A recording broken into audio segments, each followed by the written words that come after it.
Yesuusiin akka namaatti dhalachuun maaliif isa barbaachise? Ijoollee xixiqqoo yookiin mucoolii akkamitti haasofsiistu? Ijoolleetti waa'ee jireenyaa, waa'ee jiruu, waan nama guddaa tokko wajjin haasoftan yoo himtanii hin galuufi. Ijoollee duukaa haasa'uu fi lafatti gadi buunee gad of deebisnee akka isaaniitti dubbannee yoo wajjin haasofne ijoolleen ni hubatti. Haasaa nama guddaa yoo itti haasofne garuu ijoolleen mukooftee boo'uu dandeessi. Egaa akkasuma Yesuus gadi bu'ee nu barsiisuuf nuuf du'uuf jedheetu gara biyya lafaa dhufe. Filiphisiyoos 2:6-8 akkas jedha. Inni bifa waaqayyummaatiin utuma jiruu ulfina waaqayyummaa isa abbaa isaa wajjin wal isa qixxeessu wanta qabatanii itti hafanitti hin lakkoofne.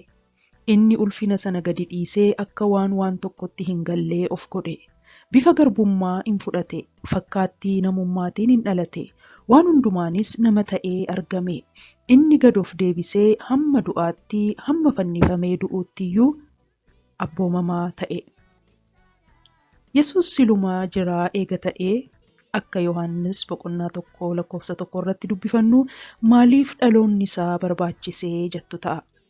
Yesuus maaliif akka waaqaatti hin dhufnee jettanii gaafattus ta'a. Mee waan naaf galeenii lamaan tokko isinitti hima. Yesuus utuu akka waaqaatti dhufeera ta'ee isa hubachuu fi duukaa bu'uun nutti ulfaata jedhee yaada. Yesuus gadi bu'ee akka keenyatti foon dadhabaa kana uffateetu mootummaa isaa lafa kanarratti dhaabe. Yesuus nu keessaa tokko fakkaatee namoota wajjin oolee namoota gidduu jiraateetu eenyummaa waaqayyoo fi mootummaa isaa akka nuuf galu godheetu nu barsiise. Mootummaa isaa kana keessatti akkamitti akka jiraannu, akkamitti akka dubbannu, akkamitti akka waaqayyoon gammachiisuu dandeenyu nutti agarsiiseetu adeeme.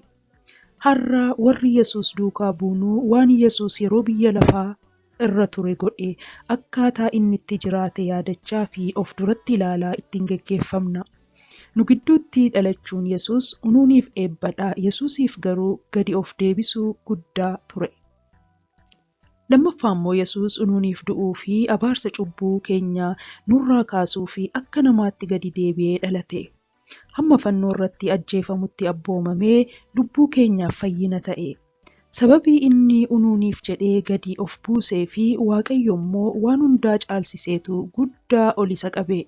Maqaa caalus isaaf kenne. Yesuus anaaf isiniin fayyisuuf hammam akka inni dhama'ee nuuf galeeraa laata?